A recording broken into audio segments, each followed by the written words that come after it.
El Seminario Permanente para el Desarrollo Sustentable es traído a ti por la Confederación de Cámaras Nacionales de Comercio, Servicios y Turismo y el Centro de Innovación y Gestión Ambiental México. Gracias por estar con nosotros una vez más en el Seminario Permanente para el Desarrollo Sustentable que la CONCANACO, las cámaras de comercio del país, Servicios y Turismo, a través del SIGA, del Centro de Innovación y Gestión Ambiental México, ofrecemos semana a semana, todos los miércoles, a las 19 horas del centro, a las 18 horas del Pacífico, un espacio para platicar con amigos, con expertos que nos ayudan a entender, a comprender mejor el desarrollo sustentable desde sus profesiones, desde sus ópticas, desde los múltiples y diversos horizontes del que se puede explicar el desarrollo sustentable. Estamos en la sesión 103, hoy 2 de abril de 2025, y tengo el gusto de moderar esta sesión con mi colega Liv Jessica Castañeda. Hola, buenas tardes a todos, bienvenidos. Y saludamos hasta la Ciudad de México a la doctora Elizabeth Mar. Buenas tardes, noches, profesora, doctora. Muy buenas tardes, exactamente tardes, noches. Muchísimas gracias por la invitación. Gracias, gracias. En estas ya más de 100 sesiones, más de 100 horas que ustedes pueden encontrar disponibles sin costo en el YouTube, en el Spotify, almacenadas como un acervo para, pues, para reflexionar, para pensar sobre desarrollo sustentable, temas muy, muy diversos, biodiversidad, de educación ambiental, cultura ambiental, desarrollo urbano, calidad de aire, los temas que ustedes quieran, platicados, dichos, explicados por nuestros amigos durante estas hoy 103 horas. Recuerden que si se registran y están presentes en línea, a vuelta de correo pueden recibir una constancia de participación, de asistencia, y eso seguramente les ayudará en algunos pues, términos de capacitación laboral para quien le resulte conveniente. Hoy nos vamos a acercar a un tema que creo que tiene mucho tiempo, desde que tal vez antes, por ahí con el cambio climático, con el efecto invernadero, se volvió un tema muy discutido. El crecimiento económico asociado al consumo de combustible, al uso de energía, y precisamente la mayoría de seguro de combustibles fósiles. Y por eso pensábamos en cómo desacoplar estas curvas de crecimiento paralelas, asociadas, crecimiento económico con consumo de energía. Y bueno, energía principalmente, desde luego, desde esos años, hace algunas décadas, de combustibles fósiles. Por eso, en ese explorar, recurrimos a conceptos como energías limpias, renovables, eh, principalmente tal vez solares, eólicas, pero también maremotriz o también hidroeléctricas, también en algún momento, desde luego, o geotérmica también. Han sido diferentes versiones de cómo hacer esto, economía o crecimiento bajo en carbono, ingeniera Castañeda. ¿Estará usted de acuerdo conmigo de que esto tiene, pues, algunas décadas, ¿no?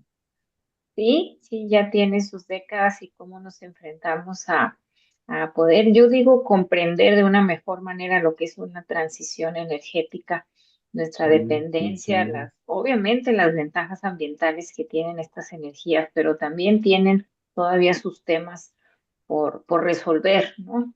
Para poder pensar que podemos estar dependiendo totalmente de este tipo de tipos de energía, ¿no? La intermitencia, no sé, los bancos de, de almacenamiento y demás, ¿no? Que tendríamos para entender en sí lo que sería una transición energética y que no es obviamente, de la noche a la mañana, y cómo también tiene que ver con calidad de vida, ¿no? está muy hilado a la Ujú. calidad de vida, el consumo energético o el uso de la energía hacia la calidad de vida que tenemos pues en diferentes países y dentro del país en diferentes zonas, ¿no? Justicia energética, ¿no? Tener acceso de manera, pues económica y factible, este, energía, al uso de energía, porque la energía nos acompaña en la vida, ¿no? Como el agua, como lo otras cosas, es una cosa que en términos de energía puede mirarse, pues el confort, el desarrollo, El la derroche, salud, el el derroche. derroche también, desde luego que el derroche. Y creo que en estos tiempos pues de transición gigante o transformación de México, con una presidenta científica ambiental, Claudia Sheinbaum Pardo, que ha trabajado temas de energía, creo que estamos viendo, sentir un parteaguas, un antes y un después de estas políticas ambientales, como dices, en transición energética. Creo que vale la pena ponernos al día y qué mejor instituto que se ha dedicado a los hidrocarburos científicamente, el Instituto Mexicano del Petróleo. Por favor, presenta a nuestra invitada de hoy. También en estos temas tendríamos que hablar de consumos responsables, ¿no? También. Pero Claro. sí, vamos a presentar el día de hoy. Nos acompaña la doctora Elizabeth Mar Juárez. Ella tiene una licenciatura en Ingeniería Mecánica Electricista, una maestría en Ingeniería Energética y un doctorado en Ingeniería, los 3 grados obtenidos en la Universidad Nacional Autónoma de México. Es directora general del Instituto Mexicano del Petróleo, institución a la que ingresó desde el 2001, brindando su experiencia en la cadena del valor del petróleo y el gas. También se ha incorporado en áreas de la actualidad como mercados de transmisión, bioenergéticos, cambio climático, objetivos del milenio y energías alternas, entre otros temas ambientales y sociales. Ha obtenido 6 patentes nacionales e internacionales, cuenta con autorías en libros, 18 derechos de autor, ha escrito, ha escrito artículos en revistas nacionales con más de 800 citas, ha impartido 27 cursos y ha participado en congresos nacionales e internacionales. Entre los proyectos en los que ha participado están la conversión profunda de residuos pesados, desarrollo del estándar de competencia para la economía del petróleo y el gas, escenarios de desafío de cambio climático al 2050 y el curso de actividades de la industria petrolera y el cambio climático, perspectiva global a nacional, y evaluación del uso de los biocombustibles como energéticos en México, entre otros. Qué gusto tener a la doctora Elizabeth Mar en este seminario. Doctora, el micrófono es tuyo, adelante. Muchísimas gracias, muy buenas tardes. Es un gusto estar con ustedes. Exactamente, hablar de la energía es un tema que me apasiona. Hablar de los hidrocarburos y de política energética, bueno, ¿ustedes creen que con una hora me basta? No, yo creo que me podría ir mucho, mucho. Cuando me dijeron que no tiene nada más hasta ti, dije, wow, dije, con lo que me gusta hablar de estos temas, pero de todas maneras, muchísimas gracias por el espacio. Un enorme saludo desde acá, desde la Ciudad de México, desde el Instituto Mexicano del Petróleo. Realmente tenemos sedes en otras partes del país, sobre todo en las zonas petroleras, también ahí nos pueden encontrar. Más adelante voy a hablar un poquito más exactamente sobre el instituto. No sé si ya abrimos la presentación, ustedes me avisan. Adelante. Sí, entonces... La vamos a compartir por ahí. Sí.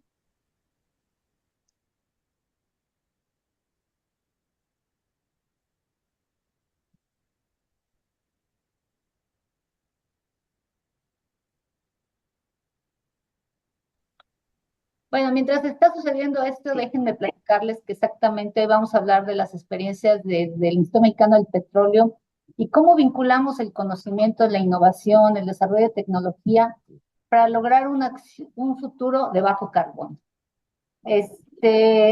Hablar sobre las actividades del sector hidrocarburos que se desarrollen de una forma armónica con el medio ambiente no es sencillo. Realmente estamos hablando de que en este momento estamos habiendo un cambio de paradigma donde la visión de futuro, donde se ubica el sector de hidrocarburos, opere con una responsabilidad social y con un respeto al medio ambiente.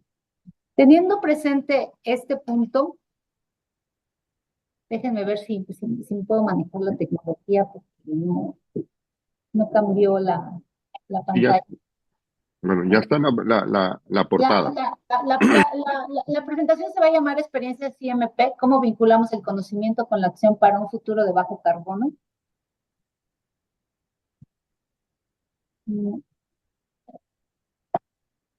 Y quiero que no, se cambió a la 3.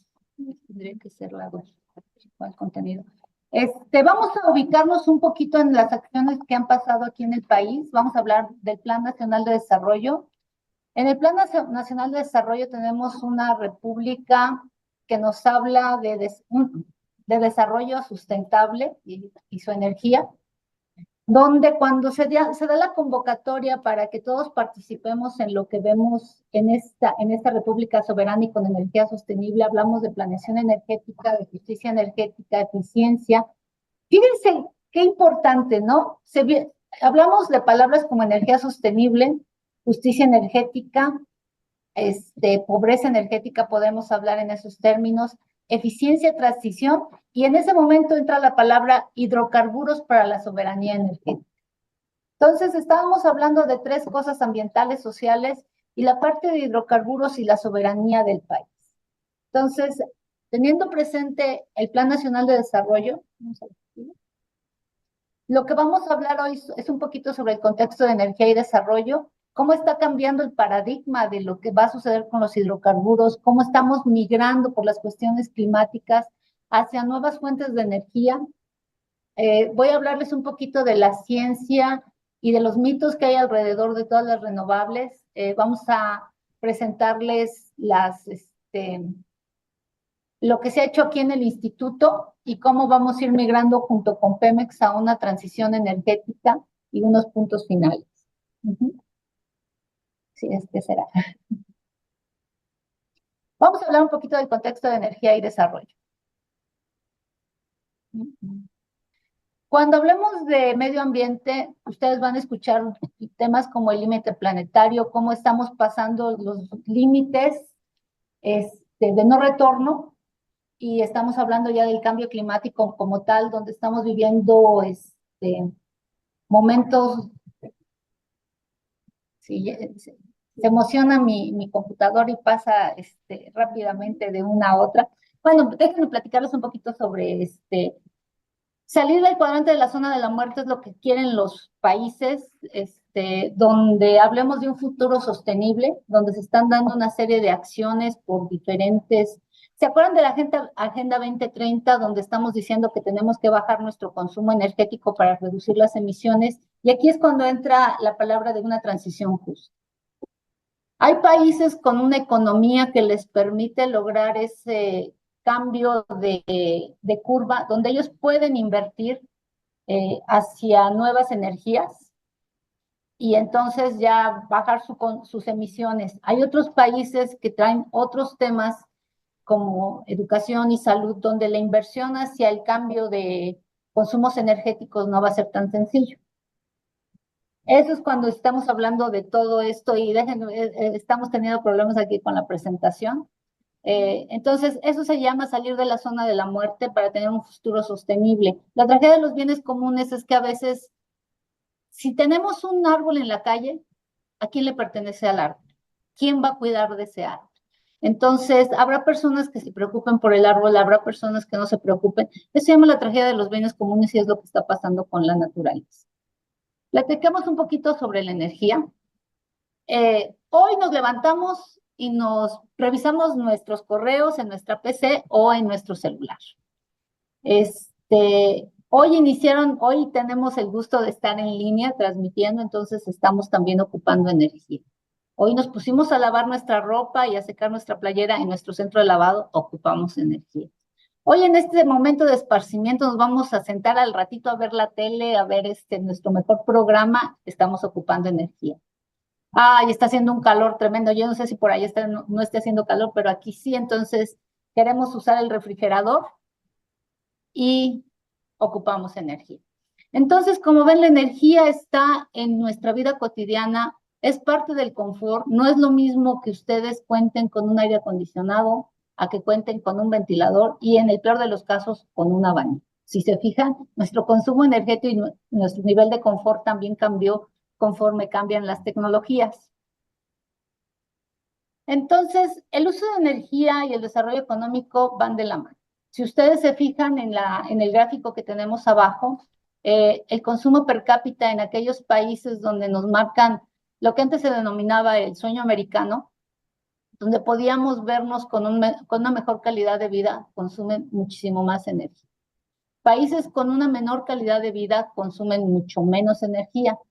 Y entonces, les digo, donde hay pobreza energética, hay pobreza. En este caso vamos ahorita a ver un poquito los términos de qué significa pobreza energética, accesibilidad, porque no es lo mismo que ustedes, por ejemplo, acabar con la pobreza energética salva vidas y vamos a ver un poquito cómo la ONU también marca esos paradigmas. Este es el cambio climático.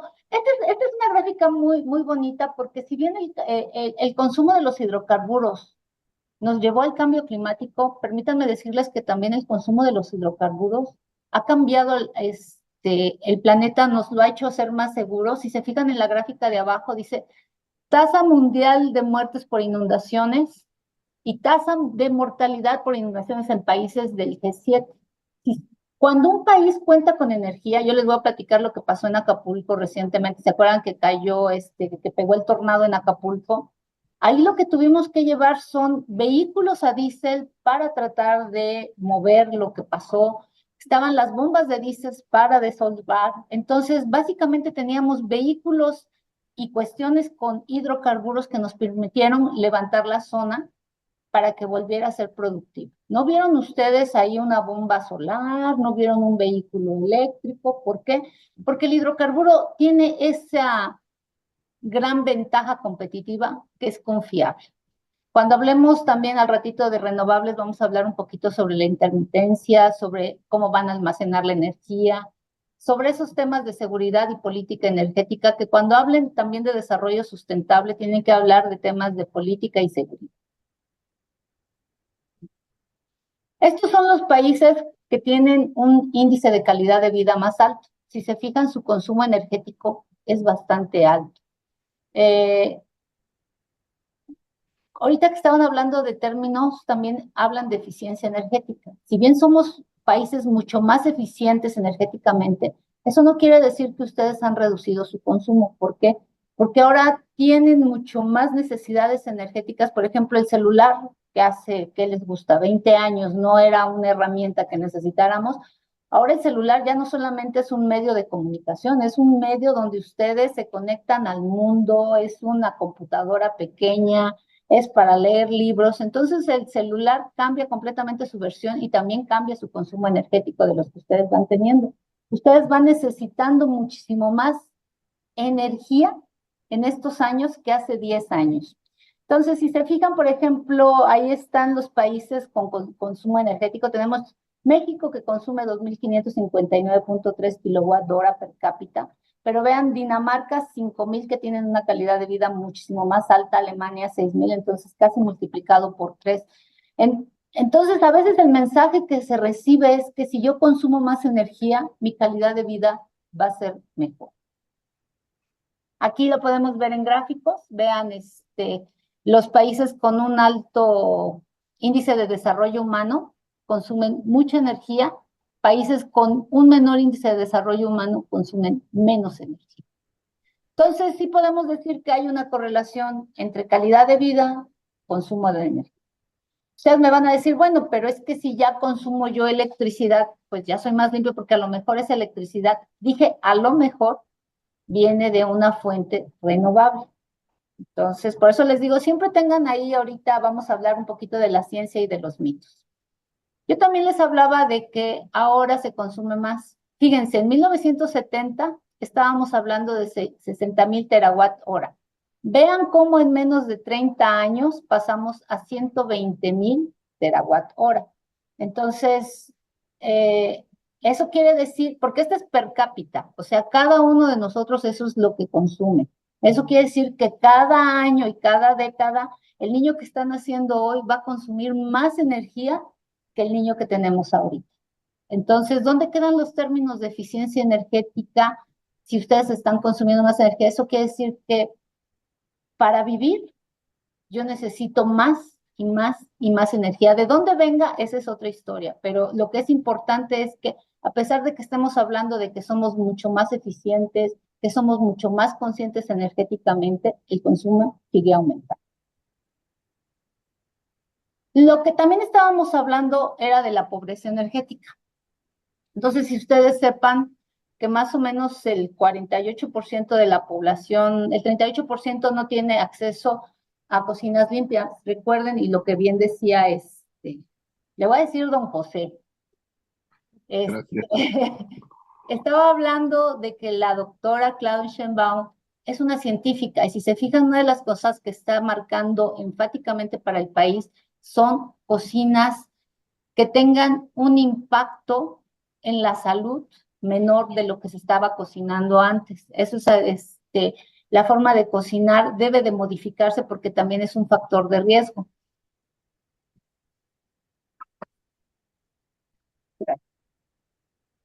El 14% de la población no tiene electricidad. Entonces, estábamos hablando de que, ¿qué es la pobreza energética? La pobreza energética es que a lo mejor ustedes sí tienen la posibilidad de conectarse a la luz, pero pueden suceder varias cosas, que a lo mejor la luz nada más les llegue durante 4 horas al día, no las 24 horas. Entonces, ustedes no pueden tener el servicio realmente de luz. Puede que haya apagones, su servicio de luz entonces no es confiable. Puede que tengan la luz, pero sea demasiado caro, que el ingreso que ustedes tienen, ¿qué les gusta? Más del 30% a pagar el servicio de luz, entonces no es asequible. Si la luz también no es un commodity que realmente ustedes puedan usar, pues entonces estamos teniendo ahí lo que se denomina pobreza energética, porque ustedes no tuvieron, si bien tuvieron el acceso, no la pudieron usar porque era muy cara, o no puede ser confiable. Ustedes prefieren tener velas porque saben que no les va a funcionar la luz. Pero una de las cosas más interesantes que se han hecho ahorita en los últimos estudios es saber que también hay una correlación entre la energía y la equidad de género. Resulta que un hogar que viene a la cabeza un hombre, su tasa de consumo de energía es mayor y es muchísimo más confiable, voy a llamarlo en esos términos. Mientras que si en la casa es una mujer quien está a la cabeza del hogar, su consumo energético es menor porque no se puede dar el lujo de comprar esa energía. Entonces, para que vean cómo también la cuestión de género y los mercados energéticos también se encuentran ligados. Yo les platicaba que una de las cosas que nos ha marcado la ONU es que la pobreza energética salva vidas y salva planetas. Uno de los casos más desgarradores que platica la secretaria es que en hospitales en África a veces no tienen la forma de poner a un recién nacido en una incubadora. Entonces, el recién nacido, en ese momento su probabilidad de vivir y de sobrevivir baja demasiado. Entonces, para que se den cuenta que cuando estamos hablando de energía, es hablar de no solo calidad de vida, sino poder responder a la población y dar servicios también de salud. Entonces, la energía está en todos los ámbitos del ser humano. Entonces, hasta ahorita, fíjense, hemos hablado de temas como soberanía, cambio climático y pobreza energética. Si se fijaron, yo les hablé de que el hidrocarburo es uno de los combustibles, es una forma de energía de las más confiables que ustedes pueden tener, pero tiene que reunir una serie de condiciones que demuestren que puede tener bienestar energético. Lo que sí es que el consumo no responsable de los hidrocarburos nos llevó al cambio climático. Ahora estamos revirtiendo esa situación. La cuestión de soberanía. La cuestión de soberanía, el hidrocarburo es una fuente y es una parte de la historia de México. Es un punto donde los países que lo han sabido ocupar les permitió aumentar la calidad de vida de su población, pero no solo eso, les permite no depender de externos para su consumo y desarrollo económico. Por eso es que estamos hablando también de soberanía. Vamos a hablar un poquito del cambio de paradigma. Empieza el mundo del petróleo, se ve que hay otros energéticos que pueden sustituir, entre comillas, al hidrocarburo. Por ejemplo, en 2008 empezamos a hablar de los biocombustibles. La solar ya la traíamos desde hace mucho, pero realmente hasta los 2000 empezaron a bajar los precios, la curva de precios. La parte de geotermia también ha sido un punto que ha sido relevante en toda esta historia. Entonces empiezan a incorporar todos estos nuevos jugadores, pero ¿qué realmente pasa? Al incorporarse estos nuevos jugadores y al hablar también de cambio climático, sobre todo en la Agenda de París, cambia también la perspectiva de cómo vamos a ver a la industria del petróleo y gas. Ya la industria del petróleo y gas tiene que cambiar y crecer hacia una economía descarbonizada, ya tiene que empezar a generar unas acciones en el corto plazo que le permitan crecer y migrar hacia un nuevo esquema de negocio. En el largo plazo, ya vamos a hablar de nuevas estrategias corporativas donde vamos a mejorar el valor de nuestros hidrocarburos, donde ya vamos a hablar de petroquímica fina. Yo quiero que también cuando hablen de la industria del petróleo, no pensemos en esas grandes cosas, sino también pensemos en las pequeñas cosas que nos da la petroquímica. El Sauco es de la planta donde ustedes obtienen lo que se denomina la aspirina para esos dolores de cabeza, pero no hay suficientes árboles de Sauco para generar y producir todas esas aspirinas que necesita el planeta. Entonces, es el hidrocarburo quien modifica la molécula para parecerse al Sauco y producir esa medicina que todos tomamos denominada aspirina. Entonces, también cuando hablamos del hidrocarburo, quiero que piensen en todas esas pequeñas cosas que, si bien el planeta nos las da, no existen en la cantidad suficiente para otorgárnoslas a todos. Es y verdades a medias. Una de las cosas que siempre, y digo siempre porque ustedes mismos les pueden pensar, ¿es posible que un país como México viva de sus propias fuentes de energía renovable? Siempre estamos hablando de que México recibe una de las mayores cantidades de insolación, que México tiene capacidad para hacer eólicas, que México tiene para hacer maremotriz, no sé qué otras energías se les ocurra, pero México la tiene. El problema es que esta abundancia será suficiente para alimentar al país, porque siempre hablamos de la palabra enorme y decimos, México tiene un enorme potencial. Pero vamos a hacer un símil. Imagínense que estamos hablando de Gran Bretaña. Gran Bretaña, el reino de Gran Bretaña, no estamos hablando de Inglaterra, ya estamos hablando de lo que es Gran Bretaña. Tendríamos que cubrir de plantas que pasarían a ser bios el 74% del territorio, imagínense, o sea, voy a quitar viviendas, carreteras, castillos, tengo que quitar todo eso para sembrar biocombustibles y el 74% del territorio lo ocuparía solamente para subsanar el 4% de lo que ocupa Gran Bretaña en su consumo energético. Vamos a hacer otro símil. Voy a poner eólicas en toda de la costa, que es donde principalmente se ponen allá. Necesitaría cubrir 500 kilómetros de la costa para poder subsanar el 10% del consumo energético de Gran Bretaña. Entonces, se fijan, también la cuestión de infraestructura, la cuestión de cuánta energía consumimos con respecto a la que nos va a dar un biocombustible no es tan sencillo. Y luego tenemos los grandes momentos cuando nos dicen que los vehículos eléctricos son la gran panacea. Los vehículos eléctricos a ciertas temperaturas presentan una serie de problemas, sobre todo cuando baja la temperatura en los países donde el invierno es muy drástico. Les platicaba también de la intermitencia. Cuando ustedes ponen sistemas como el solar y la eólica, ustedes tienen que tener un sistema de almacenamiento, que también es caro, las pilas son caras. Y de los bios yo les platicaba que ustedes tienen que restringir su consumo porque si no, las tierras agrícolas, las tierras que se utilizan para alimentos, van a terminar siendo utilizadas para tierras para producir combustibles. Entonces, ven cómo ya entramos en un paradigma donde lo que nos dicen tenemos que magnificarlo con respecto al consumo y con respecto a todas las variables que realmente inciden en el mundo de la energía. Entonces, vamos a hacer un pequeño paréntesis aquí. Vamos a reflexionar unos 2 minutitos. Ya sabemos que necesitamos energía. Yo quiero que ustedes se imaginen que en este momento tenemos un apagón. No lo vamos a tener porque si no se corta la transmisión. Pero imagínense cuando nos cortan la luz a mediodía y está haciendo calor y tenemos la comida en el refrigerador, entonces ya también nos estamos preocupando. Imagínense que no van a poder ver su programa preferido, que tienen tarea que entregar y no hay computadora.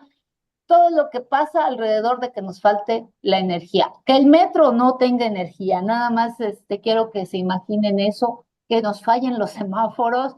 Vean toda la serie de sucesos catastróficos que pasarían si no tuviéramos energía. Pero yo también hablé del cambio climático, entonces necesitamos saber qué sí podemos hacer ahora para cambiarlo del cambio climático. Entonces necesitamos saber qué sí podemos hacer porque yo les platiqué la parte más dramática porque ustedes conocían la parte más bonita de los bios, del vehículo eléctrico, de la geotermia, pero sí que podemos hacer dónde y cuánto, y una de las cosas más importantes, cuánto nos va a costar. ¿Cuánto nos cuesta poner un campo solar? ¿Cuánto nos cuesta poner aerogeneradores? ¿Cuánto nos cuesta poner la pila para que ellos funcionen durante las 24 horas, ¿no? Ese es uno de los temas que ustedes tienen que tener presente. Entonces, ahorita les voy a platicar un poquito de ciencia, innovación y transición energética. Dejen que les presumo un poquito quién es el Instituto Mexicano del Petróleo. El Instituto Mexicano del Petróleo va a cumplir 60 años. Hemos estado a lo largo de la vida de Pemex. Ahí ustedes pueden ver cómo empezamos en 1965, que se creó. Hemos construido 55 ductos marinos y terrestres, más de 80 plataformas costa afuera. Hemos participado en el diseño y en la supervisión de estas plataformas. Hemos estado en las 230 plantas para instalaciones, en 40 procesos de transformación y de ingeniería. Y entonces, conforme va creciendo el país en sus consumos energéticos y Pemex va teniendo una serie de problemáticas que enfrentar, el instituto ha estado ahí. Por ejemplo, participamos en la refinería Olmeca, donde tenemos 5 de los 19 procesos que están ahí en la refinería, porque para que se den cuenta de cómo hemos innovado también. Hemos participado en la reconfiguración de las refinerías, en la producción de combustibles limpios, cuando se decidió bajar el contenido de azufre para tener el diésel uva y la gasolina premium. Eso es a nivel macro. O sea, nosotros hemos creado una serie de servicios, desarrollamos tecnologías y ahí está el instituto, como el brazo tecnológico de Pemex. Pero solamente no nos quedamos ahí, nosotros siempre vamos un paso adelante de lo que va a requerir el país. En 2006 empezamos a hablar de hidrógeno aquí dentro del instituto. Se instaló un programa se pretendía instalar un programa de hidrógeno.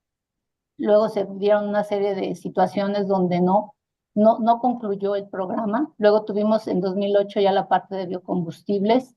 Empezamos a trabajar con nuevos materiales, los nanomateriales. Se crea la Gerencia de Investigación en Eficiencia Energética y Biocombustibles. Si voy muy rápido, es que les digo que me emociono y para todo lo que quiero decirles.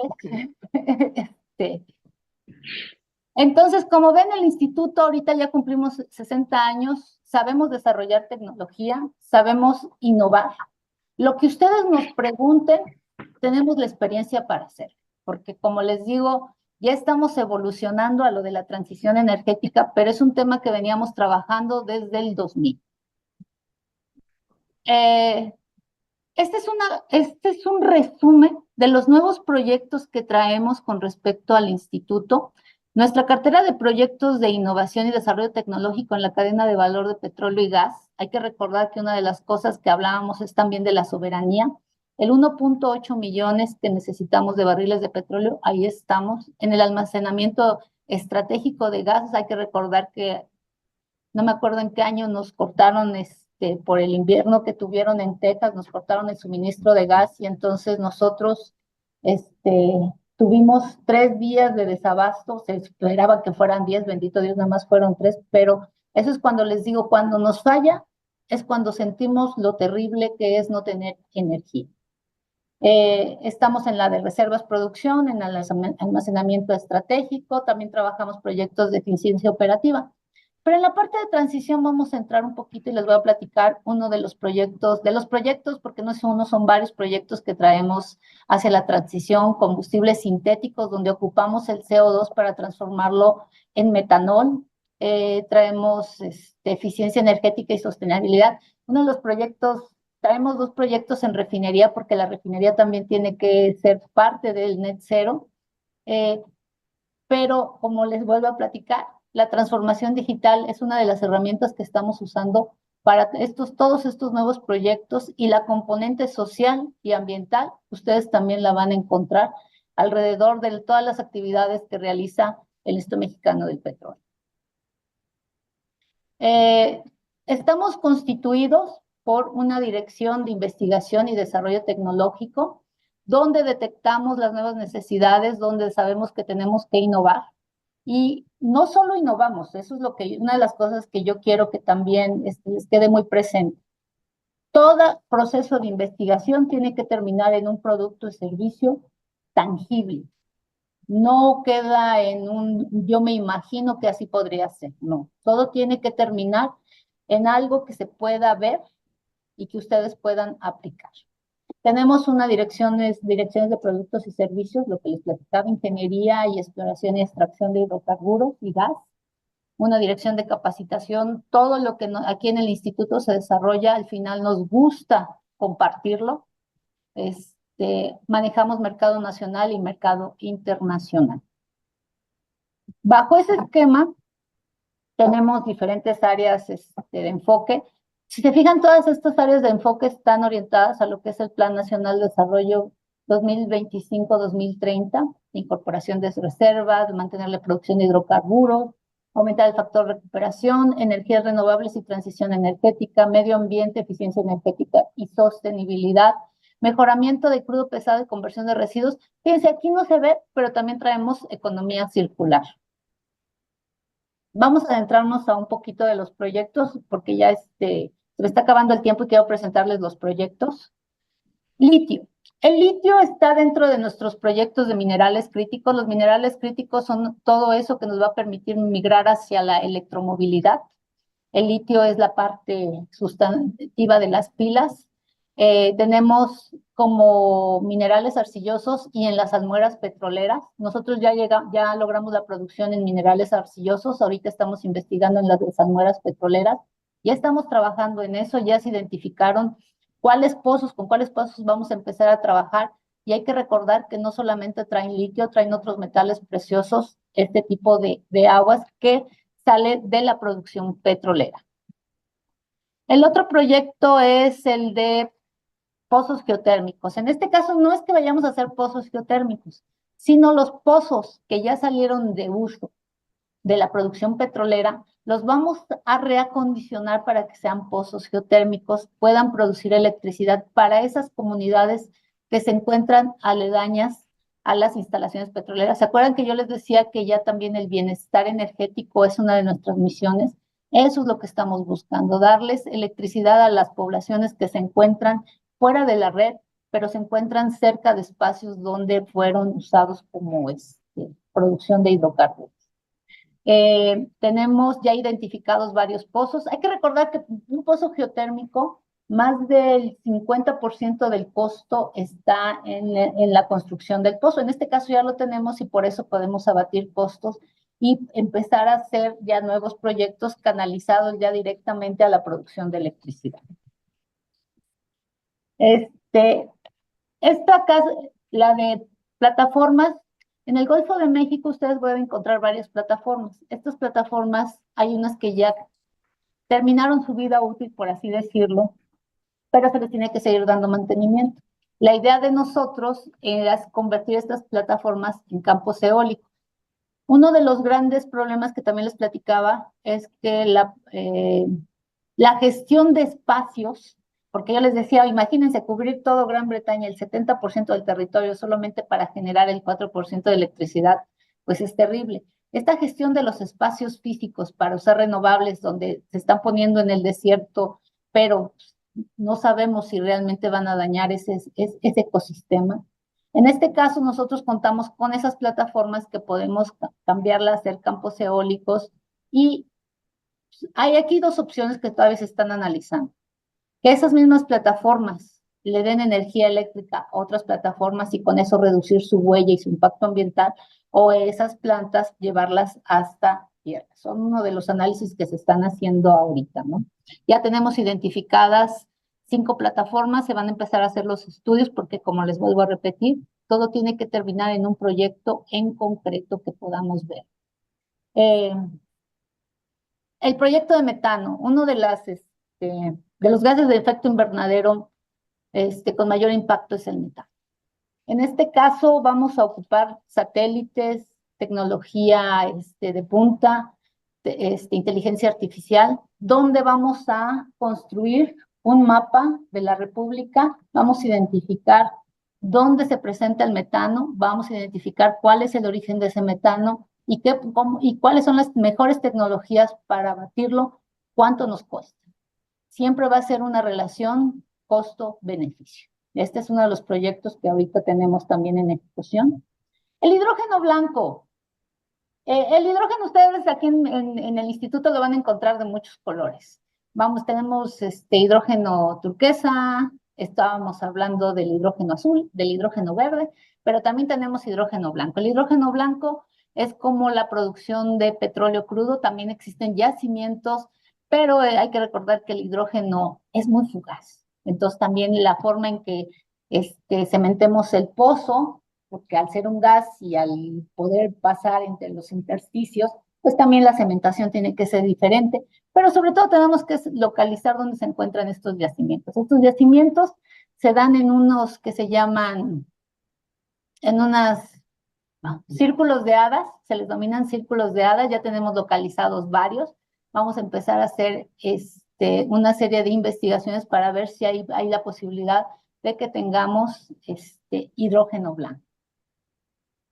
Entonces, como ven, los proyectos que traemos en el IMP, aparte de los proyectos denominados de soberanía y autosuficiencia energética, están orientados a eficiencia, biorremediación de suelos. Traemos programas integrales del recurso agua. Hay que recordar que el binomio agua y energía es lo que le da vida y desarrollo a un país. Residuos ceros, estamos próximos a tener un laboratorio de economía circular de plásticos. Energías renovables, ustedes ya vieron los campos eólicos y los pozos geotérmicos. Procesos de biotransformación, les platicaba yo que ahorita estamos en la parte de CO2 a metanol. Traemos el proyecto de diésel verde, el proyecto de biogás LP, traemos biometano, traemos un proyecto de alcohol a bioturbocina. Estamos utilizando la inteligencia artificial para hacer muchos proyectos.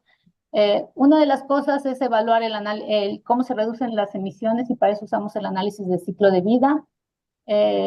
Huella de carbono, diseño y administración de invernaderos es un proyecto que traemos para algunas de las zonas donde han sido impactadas por la producción de hidrocarburos.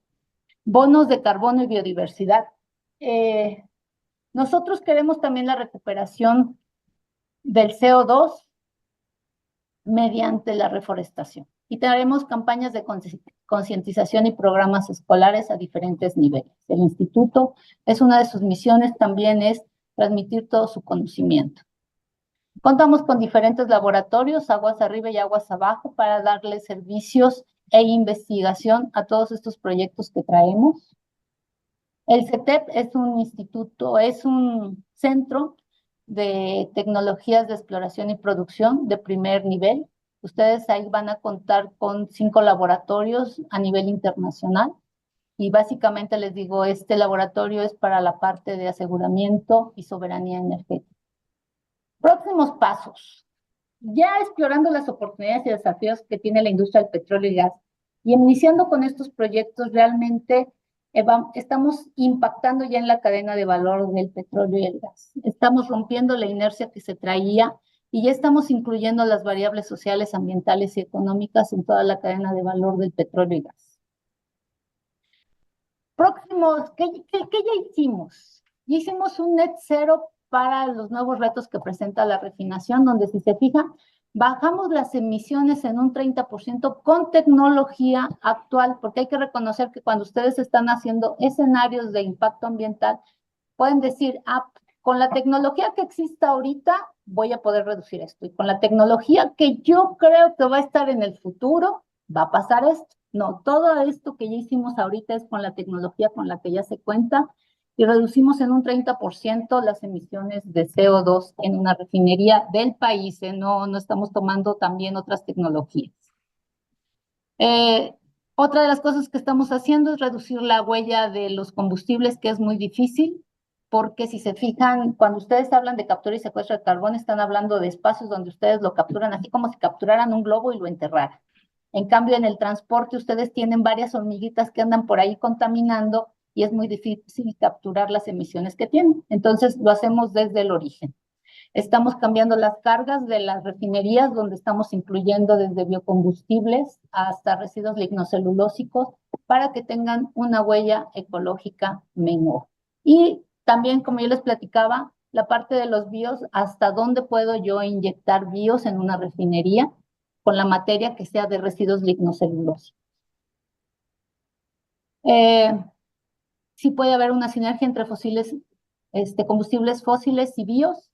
Ya hicimos el ciclo de vida, donde sí redujimos la huella ambiental, donde ya hicimos todos los cálculos, fuimos identificando variables, costos, usamos el modelo GRID, diferentes bancos de datos.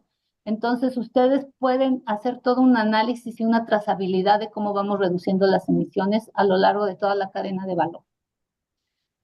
Tenemos diferentes proyectos. Estamos trabajando de manera conjunta con Petróleos Mexicanos, con Pemex, para la soberanía del país, pero sobre todo para la transición energética. Aquí lo que le estamos platicando es que para lograr un futuro más sostenible y de bajo carbono, estamos trabajando con litio. Les vuelvo a repetir, es para la parte de electromovilidad. Estamos trabajando en eficiencia energética, el recurso agua y energía, en nuevas fuentes de producción de energía, en reciclo y reuso de materiales. Estamos usando las herramientas de punta, que es la ciencia de datos y la inteligencia artificial. Les vamos a dejar, bueno, ahorita se está transmitiendo la presentación, pero si ustedes quisieran saber algo más de nuestros proyectos, pueden comunicarse con nosotros y nosotros les vamos a pasar toda la información que tengamos. Y si quieren participar también con nosotros, aquí estamos.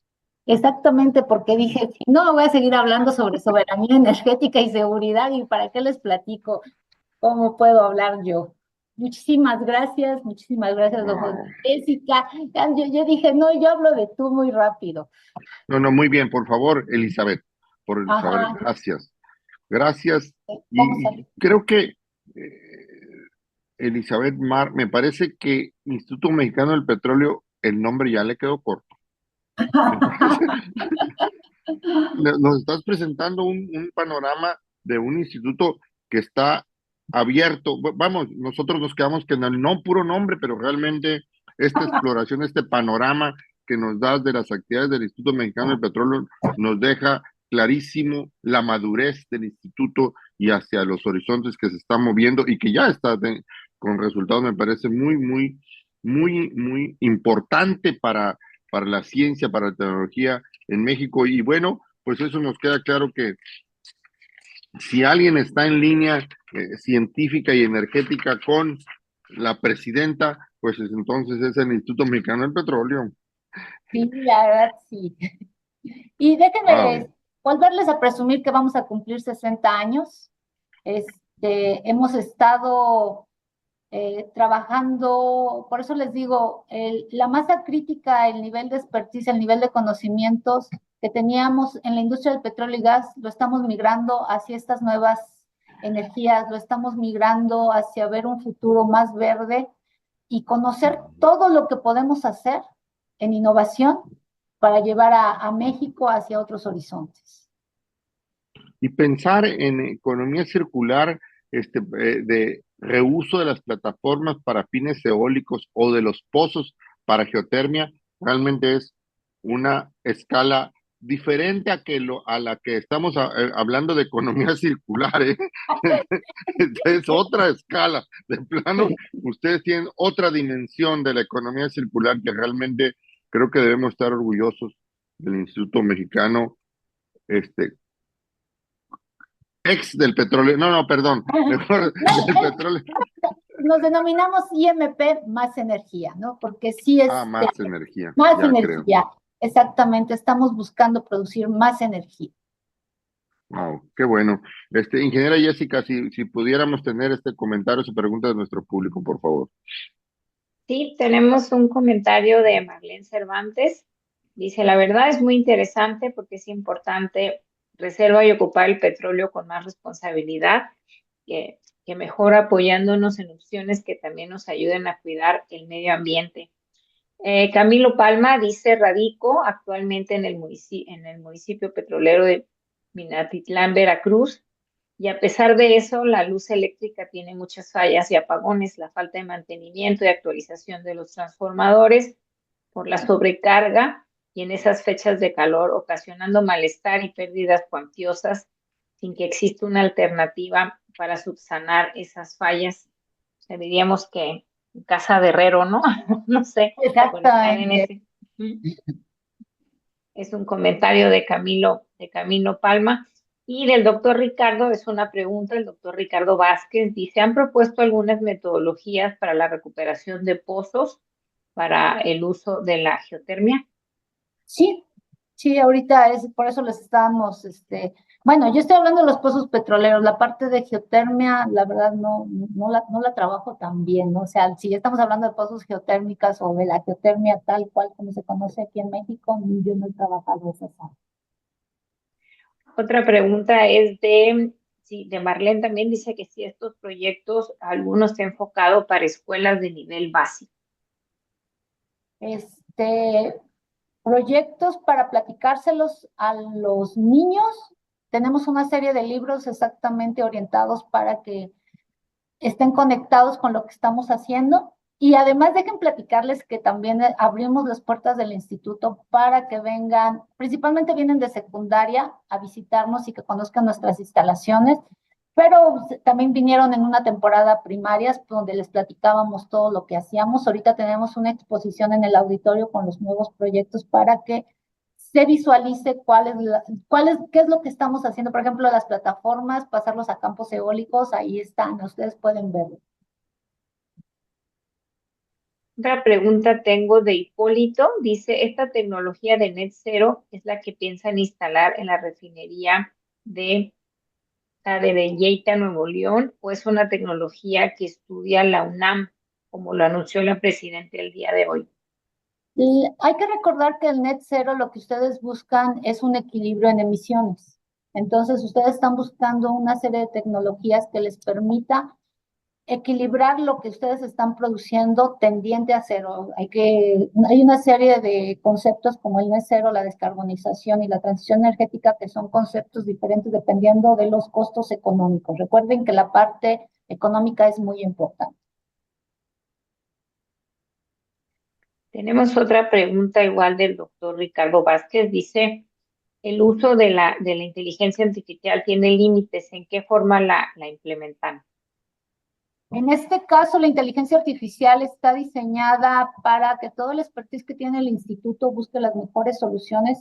Por ejemplo, en el de metano, es que busque las tecnologías que nos puedan abatir la fuente de origen de metano. Entonces, la inteligencia artificial lo que hace es toda esa búsqueda de tecnologías, nos selecciona la mejor por el costo, que nosotros la conozcamos y avalemos, y entonces es la que nos presenta. Elizabeth, el Instituto Mexicano del Petróleo, ¿ustedes tienen una opinión al respecto de la fractura hidráulica para extracción de Nosotros hemos metano? hecho desarrollos tecnológicos. Eso sí, hemos hecho desarrollos tecnológicos sobre la facturación, donde ustedes pueden, es que ahí sí les voy a decir, cuando ustedes inician la fractura, una de las cosas que empieza es a cerrarse. Lo que nosotros desarrollamos es algo para, un material para que no se cierre la fractura y ustedes pueden seguir extrayendo este petróleo. En donde tuvimos un primer acercamiento, ahí sí fíjense que fue un proyecto muy bonito porque trabajamos con la comunidad y la misma comunidad hizo un desarrollo económico alrededor del proyecto que nosotros estábamos desarrollando. Entonces, cuando se cancela la parte de fracturamiento, bueno, pues nosotros también nos retiramos y entonces la comunidad decía que al final sí fuimos un foco de desarrollo y ellos continuaron con una serie de negocios alrededor de todo lo que hicimos nosotros allá con ellos. ¿Y tiene el instituto alguna visión, digamos, global de lo que significa la fractura hidráulica? Porque vamos, México estaba recibiendo gas licuado y regasificando. Ahora que por fractura hidráulica en Estados Unidos el gas metano es más barato, entonces ahora hay más gas y ahora están haciéndose licuadoras, digamos, ¿no? En la costa de Baja California, en la costa de Sonora, hay algunos proyectos, en la costa de Altamira, de Tamaulipas también. Hay una, en esta expectativa global digo, con nuestros vecinos del norte, hay una expectativa de este precio barato del gas metano en décadas o cosas así como que para justificar inversiones de tantos miles de millones Lo de que dólares. pasa es que yo creo que siempre que hablemos de ese tema, hay que recordar que Estados Unidos venía ya siendo un importador neto y pasó a ser un exportador neto de gas, ¿no?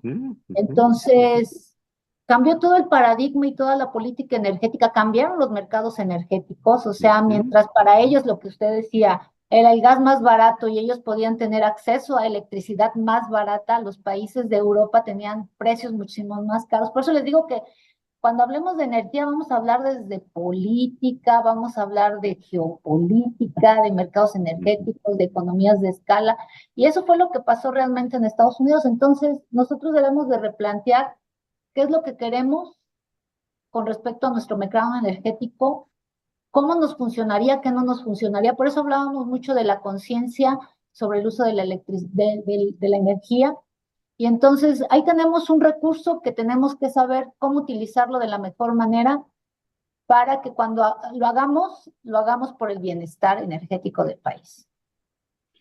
Y Elizabeth, también una cosa que nos agobió, y yo creo que tú lo citaste en un momento, cuando hubo esta cosa de frío en Estados Unidos que se interrumpió el abasto, entonces nos alarmamos de que pudiéramos tener energía, combustibles para unos días, ¿no? Eso tiene que ver con seguridad energética y creo que una política de seguridad energética nacional se vuelve muy, muy relevante, ¿no? Es que por eso les digo, estamos hablando de desarrollo sustentable, pero uno tiene que abarcar todos los temas. Ahorita estamos haciendo una metodología para seleccionar sitios para el almacenamiento estratégico de gas natural, que también es una de las cosas que tenemos que tener presente, dónde lo vamos a almacenar y que sea un lugar seguro para el país, donde podamos tenerlo disponible, porque si ustedes tienen una caverna donde no está disponible, pues no es donde lo necesitamos. La energía tiene que estar en el lugar donde se necesita y cómo se necesita y sobre todo con precios que nos permitan ser competitivos. Fíjate, cuando nos dices esto bueno, las energías limpias o estas renovables con su intermitencia que necesitan almacenes también, ¿no? O bancos de energía para poder ser confiables, digamos, ¿no? Pero también en pensar que para beneficio de las ciudades estamos pensando en un futuro próximo mayor movilidad eléctrica y entonces demanda pues más energía, más cobre, por ejemplo, ¿no? Y entonces eso tiene este panorama, esta visión transversal a la que nos invitas de sustentabilidad, creo que el instituto tiene un papel que jugar, ¿no? Sí, yo creo que no es solo un jugador, por eso yo les platicaba que se deben de sumar varios jugadores para que logremos alcanzar el bienestar con seguridad y con soberanía. Entonces, a lo mejor hablamos de un poquito de bios, hablamos un poquito de geotermia, hablamos un poquito de solar, hablamos de hidrocarburos, hablamos de gas, hablamos de electricidad venida de fuentes.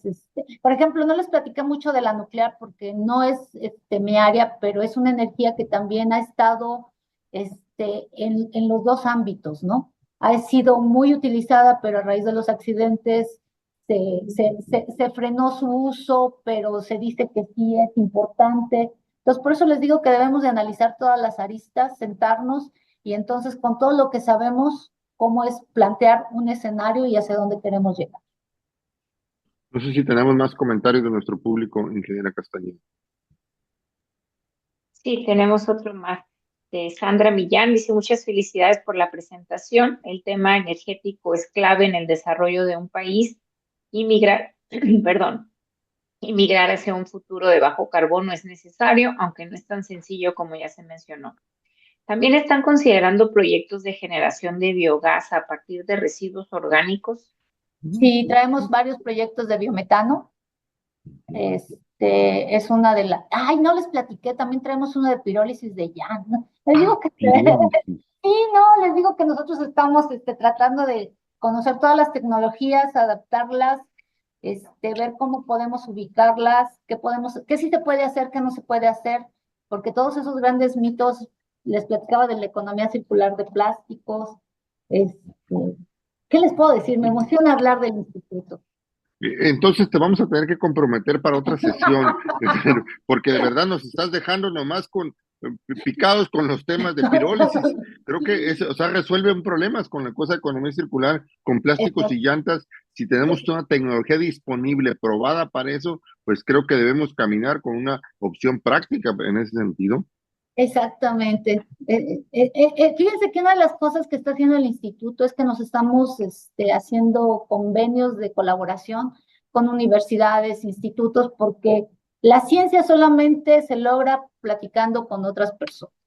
Y el desarrollo tecnológico solamente se logra uniendo esfuerzos. Entonces es una de las cosas que también estamos haciendo, el trabajo en equipo. Sí. Te estás congelando y no sé, creo que eso por el Perdón. clima en la Ciudad de México. A lo mejor es la señal, lo que pasa es que luego se satura acá mi red, no se preocupe. Ingeniera Castañeda, con las Sí. ciudades que nos están escuchando y les preguntas, Ahorita por favor. tengo una más que va muy acorde a lo que está mencionando ahorita. Es de Ingrid Nayeli Noriega. Dice, buenas noches, muchas gracias por la excelente ponencia. Me gustaría si pudiera comentar un poco más acerca de cómo o cuáles son las oportunidades e iniciativas en las que un recién egresado o profesional joven pudiera apoyar o involucrarnos activamente para contribuir a un futuro de bajo carbono. En este caso, por ejemplo, aquí en el instituto abrimos nuestros proyectos. Estos proyectos que están de investigación realmente están iniciando. Entonces, ahorita tenemos prácticas profesionales para que se integren los alumnos desde un principio en los proyectos y trabajen con nosotros, trabajen con los investigadores y participen en todo el desarrollo del proyecto, ¿no? Ya hablando como profesionista, me gustaría que ella me dijera, por ejemplo, a mí me gusta la parte de análisis de ciclo de vida. Entonces yo te diría, análisis de ciclo de vida desde saber conocer el software, desde desarrollarlo, aplicarlo. Ya es todo un mundo de conocimientos y donde te podrían contratar para llevar a cabo eso y definir nuevas tecnologías, sobre todo para reducir la huella ecológica, porque tú vas identificando áreas de oportunidad en todo este análisis de ciclo de vida. Entonces, ahora sí que venga, platique con nosotros y aquí estamos, ¿no? También estamos abiertos si quieren hacer su servicio social con nosotros, prácticas profesionales, sus tesis, en fin, ¿qué les puedo decir? El día de hoy nos acompañan, ¿sí? Adelante. Sí, el día de hoy nos acompañan de Ciudad de México, de Morelos, de Monterrey, de Cuernavaca, de Puebla, Tabasco, de Guerrero. Por esas ciudades nos acompañan el día de hoy. Tenemos por aquí saludos y felicitaciones también para la doctora. No, muchísimas gracias por habernos acompañado en la plática. Por eso les digo que no me toquen el tema de la energía porque me emociono y porque aquí ya me tenían hasta con el reloj en mano de, oiga, doctora, aquí ya se está excediendo. Bueno, pues agradecerte tus comentarios con el que quieras cerrar, pero agradecerte y comprometerte al aire para que nos regales otra hora del Instituto Mexicano del Petróleo con estos proyectos que creo que nos dejaste nomás con la pura tentación. Tus No, comentarios finales para cerrar. muchísimas gracias por la invitación. El Instituto Mexicano del Petróleo está haciendo una serie de acciones y de actividades hacia la transición energética, hacia mantener la soberanía energética, el bienestar. Todos esos temas que se encuentran alrededor de la energía son parte de nuestros proyectos, son parte de nuestro quehacer. Estamos innovando, estamos desarrollando tecnología, estamos evaluando tecnologías porque también sabemos que a veces no es empezar de cero, sino saber desde dónde empezar para continuar. Estamos abiertos, nos gusta compartir lo que hacemos, entonces todo lo que ustedes quieran comentar, aquí lo vamos a leer y pues muchísimas gracias. Gracias a la doctora Elizabeth Mar por habernos acompañado en el Instituto Mexicano del Petróleo. Gracias a ustedes que nos acompañaron durante esta sesión. Los esperamos el próximo miércoles, como todos los miércoles, para platicar de desarrollo sustentable a las 7 de la tarde en horario del centro y a las 18 horas, 6 de la tarde en horario del Pacífico. Muchas gracias. Hasta luego. Hasta luego. Muchísimas gracias. Te esperamos el próximo miércoles con un episodio más del Seminario Permanente para el Desarrollo Sustentable.